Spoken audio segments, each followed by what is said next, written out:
And we are Jam City. We should try that again.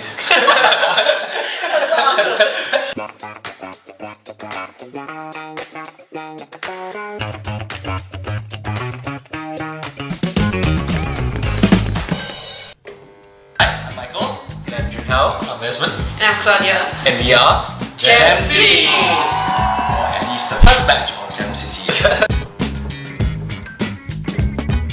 Jam City, if I recall properly, I think it started at the end of the first year in CAT. There were 6 of us: Claudia, Darren, Esmond, Ying, Zhirong, myself.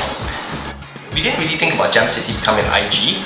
It was just really an opportunity for us to do whatever we like. But there were perks of becoming an IG. For example, priority booking for the black box, a chance to perform as official IG. So that's why we decided, okay, let's just register ourselves as IG and let's wing everything. I think most of us, like the founders, we did this for fun, right? We wanted to enjoy ourselves, we wanted to try new things.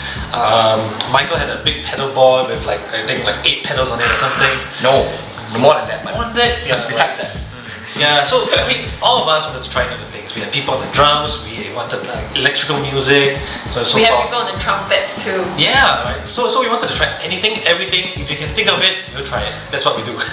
I remember that it was late at night, and then it was the last day for IG registration.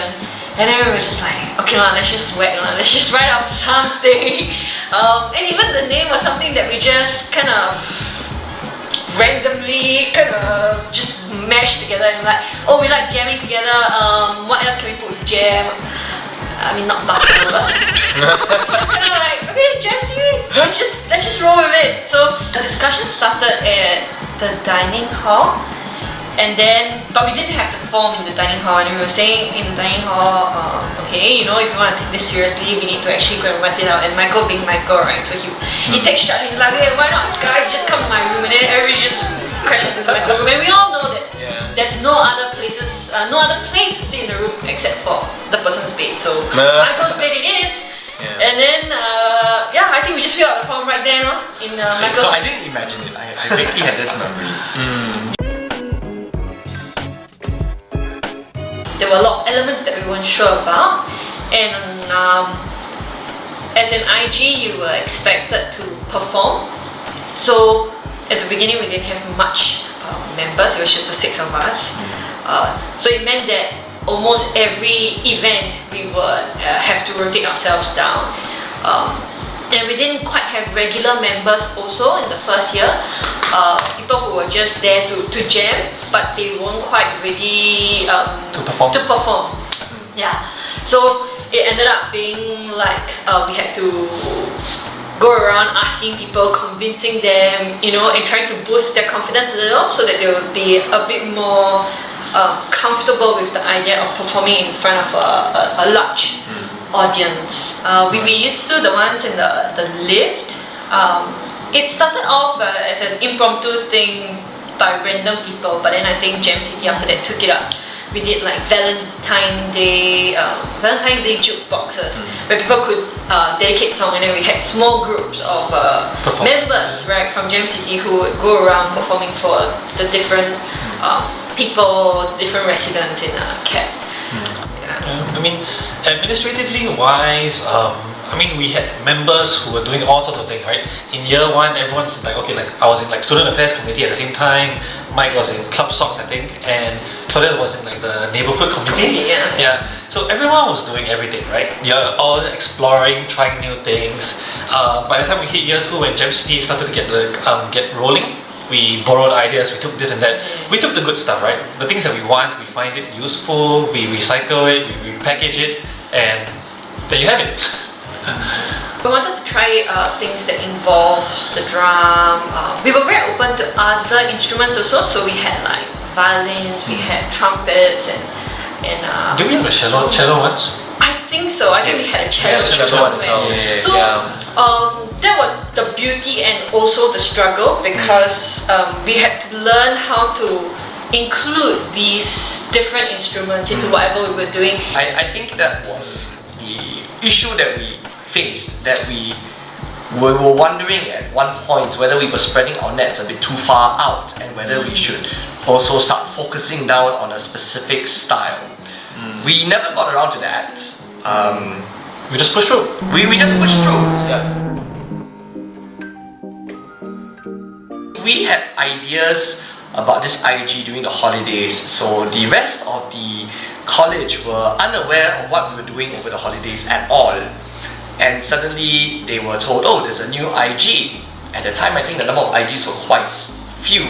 Less than 10, that's for sure. Yeah. So suddenly to have the number increased by one more, everyone was a bit surprised. Eyebrows were raised. And I guess we wanted to make sure that we came out of the gate strong, to slam our foot down on the stage, both metaphorically and quite literally, and announce that we were gonna rock the house down. Right, what happened was Zhirong, right, one of the founding members, she approached me, and at that time she saw a YouTube video that I made, right, on an NDP medley of songs. Yeah, so quite a few of them approached me and said that they saw the video. So Zhirong saw it as well, and she asked if I was interested in doing an NDP cover, since the guest of honor for our first ever Jam City performance. It was a formal dinner.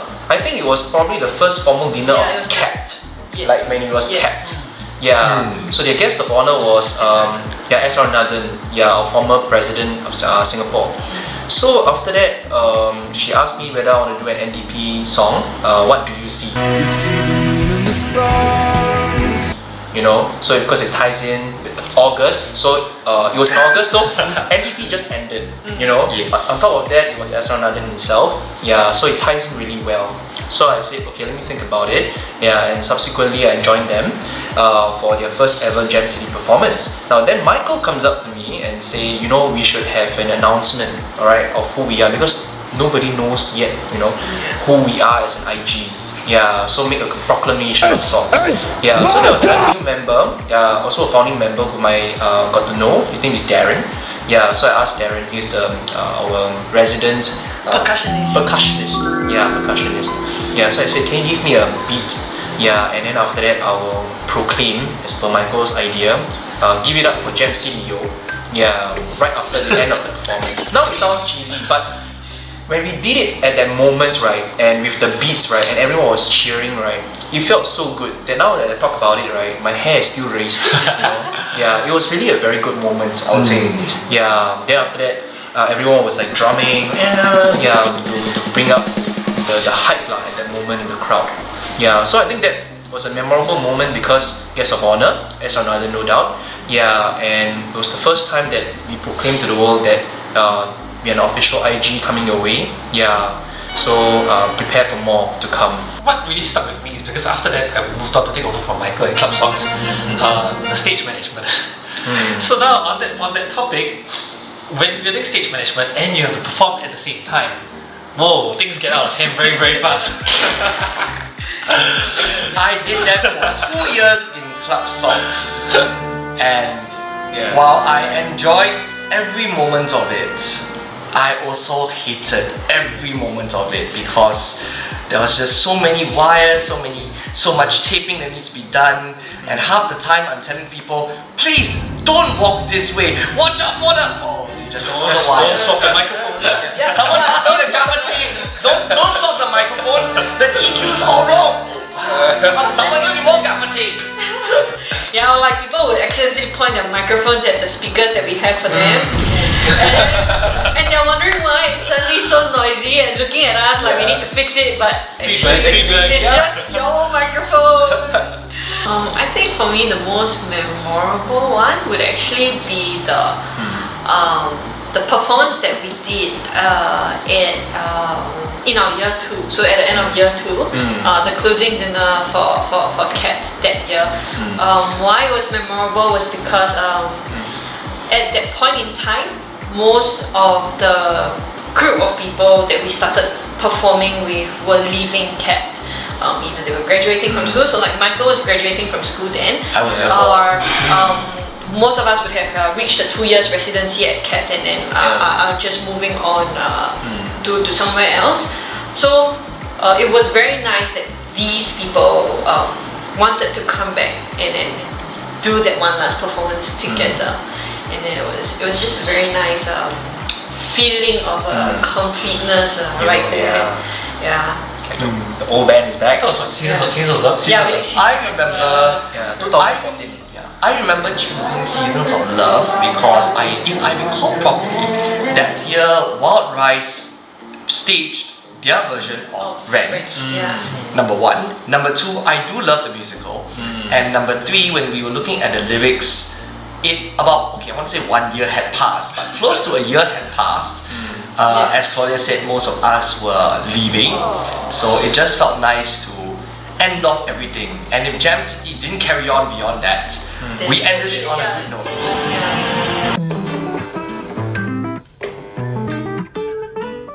What happened after that? We tried to keep the good things going, right? We kept with the performances, the ad hoc stuff like jukebox, Space Invasions. Yeah, Space Invaders, right? We entered lounges, we entered theme rooms. People were doing whatever things. We say, hey, hold on a second. Choose a song. Let's go. I remember I had contacts for a lot of external performances, and I remember just grabbing whichever friends I could get, Junhao, Matthew, Edmund, Darren, and saying, guys, we've got opportunities to perform outside. Let's fly the Jam City banner outside of Cat and see what we can do. And I remember, was it Sempang Bedok? Yeah, it was Something Bedok. Something Bedok. Bedok South. Bedok South. And we had a blast performing for the residents. There were not many of them, but because of the stage was surrounded by a lot of HDB blocks. So there were a lot of people just peering out the windows along the corridor and listening to us perform. And we were having a complete blast just performing for them. I remember coming back from exchange and suddenly seeing like we've got a lot more of those you call them bassists, right? The one that plays this fancy riffs on the guitar. Yeah.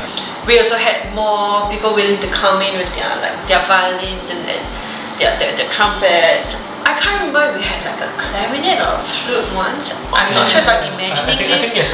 Time I forgot, was it in year 3 or year 4, like Claudia mentioned earlier, we actually had a string quartet come down, or rather not say come down. They actually prepared a piece for one of the formal dinners. They actually played the Game of Thrones intro. String quartet for 2 violins, 1 viola, 1 bass. One cello. something like that. And it turned out pretty well. So in the first year, a lot of our music was just A lot of pop rock. yes, a lot of pop rock. But after I came back from exchange, we see a lot more different styles. People were much more funkier with what they wanted to try out. For a period of time, we had I think Joshua and Charmaine who were very comfortable doing rock music, and then I think we had a period of a lot of rock performances with them as the main singers. I was very thankful because you gave me a lot of space to sing Chinese pop songs. We did quite a fair bit. And so because of that, we actually drew more people in, because they preferred to sing their Chinese pop songs they commonly sang only in Tjin. Yes. Like really.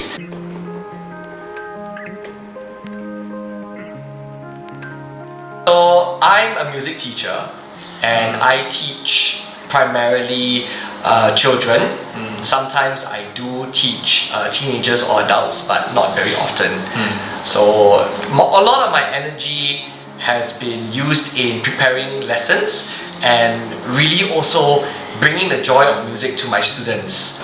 For me, I was a social studies and English teacher. So anything relevant to Jam City would be the fact that I was quite involved in video productions. And also coaching some of my students on how to sing vocal productions when they were doing music covers of their own. Especially during the pandemic times when everything was video production. Because no assembly, right? So post graduation, I'm actually doing production application support, right? Haven't really touched music much. The only time I've ever done it is actually during our wedding, me and Claudia. Right, so we did we did a performance, we did a whole bunch of video editing. I remember watching it and going, wow, that is very high quality. But beyond that, things kind of died down. My guitar is rotted away, it's gone. Yeah. For me, my guitar is still there. I've been wanting to play it, but there has never been a good opportunity, especially now that we have a little one at home. You see, the thing is, when he's awake, I can't play because he'll want to play too, and when he's asleep, I can't play because then he'll wake up. So it's a constant struggle, and therefore the guitar is just sitting there.